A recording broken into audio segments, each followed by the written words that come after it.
শাশুড়ি আম্মা, আপনি কি আপনার বাতারের লগে কোনোদিন কাপল ব্লগ করছিলেন?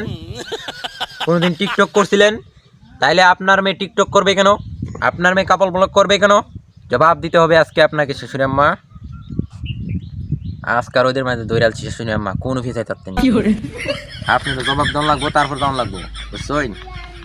আপনার মেয়েরে আপনি কি শিক্ষা দিচ্ছেন? একটা টিকটক ভিডিও করবার লাগা উড়না খুললা খালি সব উল্টা পাল্টা হয়ে গেছে, বুঝতেছি মাথা মুথা কাজ করতেছি না আমার। শাশুড়ি আম্মা,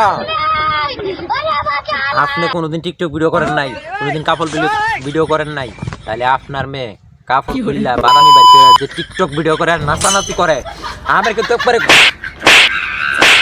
আমার শ্বশুর কিন্তু মাঝে মাঝে সত্যি কথা কয়ে এলায়। আপনি তো শুনে 1 নাম্বার মিথ্যাবাদী দেশে। হ্যাঁ, আপনার মেয়ের আপনি কি শিক্ষা দিচ্ছেন কইন?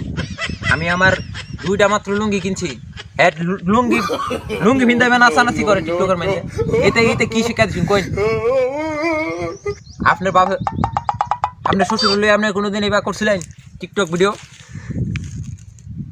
ভাই দিলাম, এর একটা সীমা থাকা দরকার।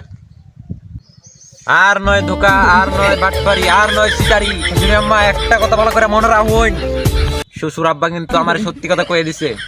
আপনার মেয়ে যেদিন আপনার ছিল, বিষয়টা ইঙ্গিতে বুঝে লইন, সেদিন নাকি শ্বশুরে লইয়া গেছিলেন এই মেলার মধ্যে, ডেট ফেল ফুচকা খাইছিলেন, খাইয়া অসুস্থ হওয়ার পর আপনার এই আজকে কত থেকে টিকটক আয়া